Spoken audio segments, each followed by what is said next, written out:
Membenci musuh sama saja saudara dengan membiarkan musuh itu menghancurkan kehidupan kita.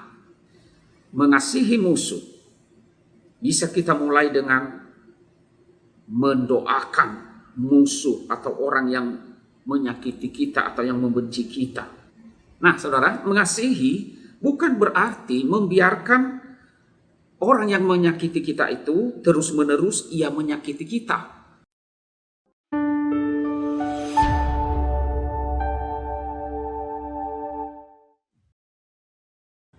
Shalom Bapak Ibu dan saudara-saudara yang kekasih di dalam Tuhan Yesus Kristus. Kita bersyukur kepada Tuhan, Tuhan terus menopang kehidupan kita sampai sekarang ini. Dan pada hari ini kembali kita akan merenungkan firman Tuhan sebagai penuntun langkah kehidupan kita, kekuatan bagi jiwa kita. Sebelum kita membaca dan merenungkan firman Tuhan, mari kita berdoa. Tuhan Allah yang bertakhta di dalam kerajaan sorga, ya Tuhan, kami bersyukur kepadamu. Kami bersyukur atas seluruh kehidupan kami. Terima kasih Tuhan. Tolonglah kami pada pagi hari ini. Kami akan membaca dan merenungkan firman. Karena itu ya Tuhan, kepadamu saja kami berserah. Layakanlah kami oleh darah Tuhan kami Yesus Kristus. Dan kiranya firman Tuhan ini boleh terus memimpin akan kehidupan kami, menguatkan jiwa kami, dan membuat jalan kami berjalan dalam kebenaran untuk melakukannya. Tuhan tolong kami Tuhan, di dalam nama Tuhan Yesus kami berdoa dan bersyukur. Amin. Bapak Ibu dan saudara-saudara yang kekasih dalam Tuhan Yesus Kristus, firman Tuhan yang akan kita renungkan pada hari ini saya ambil di dalam Injil Matius, pasalnya yang kelima, ayat 43 sampai dengan 48, firman Tuhan berbunyi demikian. Kamu telah mendengar firman, kasihilah sesamamu manusia dan bencilah musuhmu. Tetapi aku berkata kepadamu, kasihilah musuhmu dan berdoalah bagi mereka yang menganiaya kamu. Karena dengan demikianlah kamu menjadi anak-anak Bapamu yang di sorga, yang menerbitkan matahari bagi orang yang jahat dan orang yang baik, dan menurunkan hujan bagi orang yang benar dan orang yang tidak benar. Apabila kamu mengasihi orang yang mengasihi kamu, apakah upahmu? Bukankah pemungut cukai juga berbuat demikian?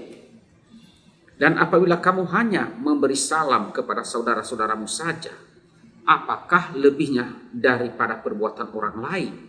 Bukankah orang yang tidak mengenal Allah pun berbuat demikian? Karena itu, haruslah kamu sempurna, sama seperti Bapamu yang di sorga adalah sempurna. Demikian firman Tuhan yang kita renungkan pada hari ini.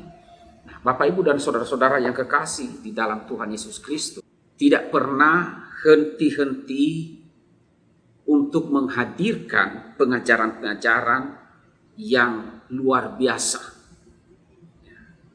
Pengajaran-pengajaran yang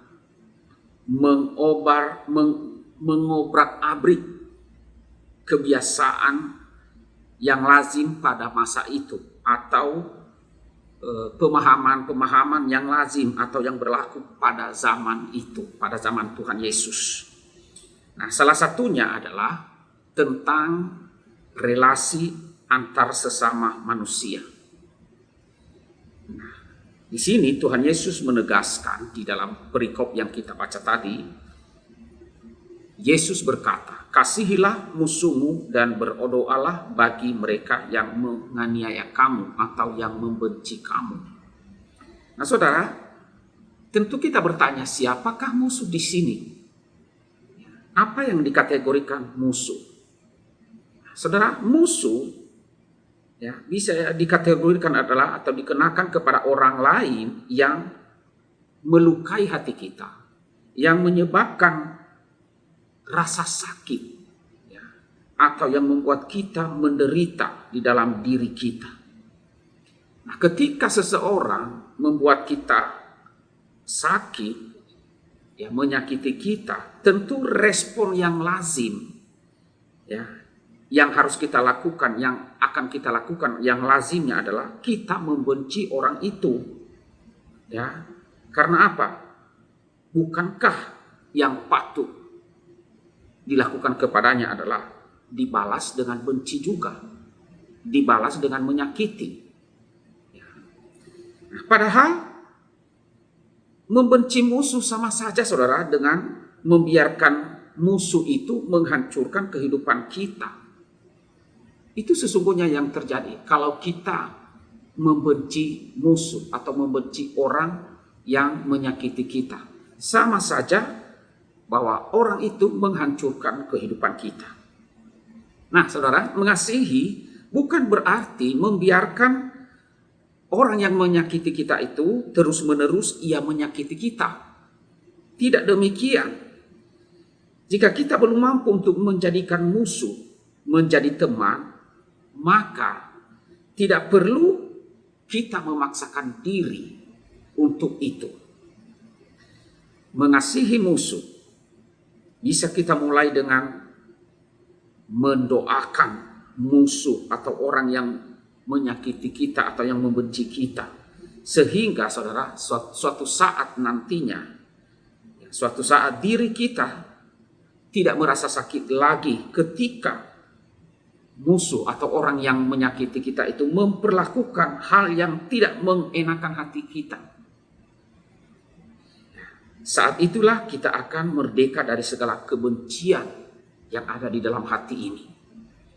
Saudara, kondisi ini akan membuat kita jauh lebih berbahagia ketika kita bisa terbebas dari rasa sakit. Ketika orang lain kalau dia menyakiti kita, kita tidak merasa sakit lagi. Kita jauh lebih berbahagia.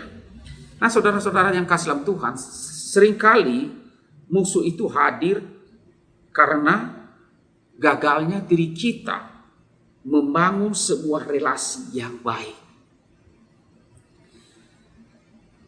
Ketika kita mendoakan musuh, ya, atau mendoakan musuh adalah sebuah upaya untuk mengoreksi diri kita, untuk mereparasi diri kita.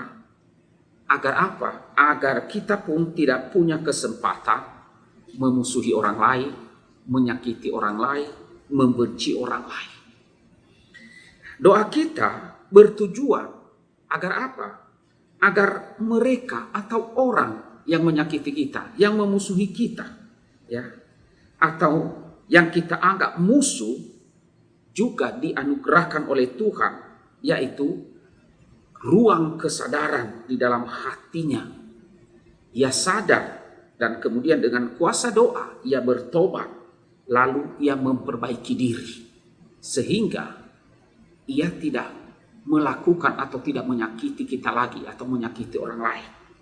Nah, saudara, itulah perbedaannya menjadi pengikut Kristus. Menjadi pengikut Kristus berbeda. Jika semua orang menghidupi apa yang lazim, ya, yang lazim dilakukan, maka para pengikut Kristus, orang-orang percaya yang mengikut Yesus Kristus harus berbuat lebih daripada itu. Yaitu kita harus mampu melampaui segala kezaliman dalam dunia ini. Nah, oleh karena itu, saudara, kiranya Tuhan Yesus menolong kita dalam melakukan firman Tuhan ini. Melalui renungan ini kita menjadi pribadi-pribadi yang merdeka. Kita bebas dari sikap dendam dan kebencian. Oleh karena itu, marilah kita menguatkan hati dan kita tetap dan terus berdoa bagi orang-orang yang membenci kita, membenci orang Kristen, memusuhi kita, memusuhi orang Kristen yang seringkali menyakiti hati kita.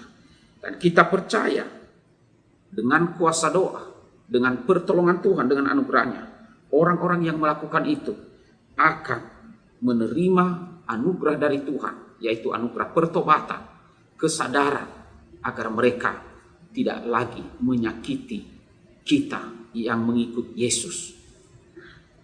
Kiranya Tuhan Yesus menolong kita untuk melakukan firman-Nya. Kiranya dengan kekuatan Allah Roh Kudus dalam diri kita memampukan kita untuk melakukan apa yang Tuhan kehendaki.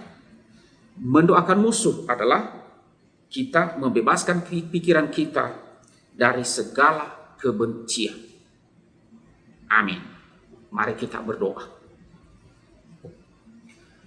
Tuhan Allah Bapa kami yang bertata di dalam kerajaan sorga, ya Tuhan, kami bersyukur kepadamu Tuhan. Jikalau pada hari ini oleh kemurahan-Mu kembali kami dapat merenungkan firman, mengajarkan kepada kami hal yang berbeda, hal yang luar biasa, yang bertentangan atau yang bertolak belakang dengan apa yang lazim, yang yang dilakukan oleh dunia. Tetapi Tuhan Yesus mengajarkan kami satu hal yang lebih tinggi, yang lebih mulia daripada itu, yaitu ketika orang lain memusuhi kami, membenci kami, Tuhan Yesus mengajarkan kami agar kami mendoakan orang tersebut, memohonkan berkat untuk orang yang membenci kami. Dan dengan demikian kami menjadi anak-anak Allah yang memuliakan Allah dan menjadi orang-orang yang berbeda daripada orang-orang yang tidak mengenal Allah, yang tidak mengasihi Tuhan. Oleh karena itu tolonglah kami ya Tuhan, di dalam melakukan firman-Mu yang luar biasa ini, mampukanlah kami Tuhan, agar kami dapat mengasihi orang lain yang membenci kami, agar kami dapat mendoakan mereka yang memusuhi kami. Dan kami percaya dengan doa kami, oleh anugerah-Mu, orang-orang yang melakukan kezaliman kepada kami mereka pun akan bertobat dan mereka pun akan sadar. Kami percaya akan hal itu. Dan sekali lagi Tuhan, dengan pertolongan-Mu, mampukanlah kami untuk menghidupi akan firman. Berkatilah seluruh jemaat pada hari ini. Tuhan, tolonglah dalam segala perjuangan kehidupan, agar mereka selalu bersandar kepadamu dan selalu mempercayakan diri hanya kepadamu saja ya Tuhan. Inilah doa kami di dalam nama Tuhan Yesus Kristus. Kami berdoa dan kami bersyukur. Amin.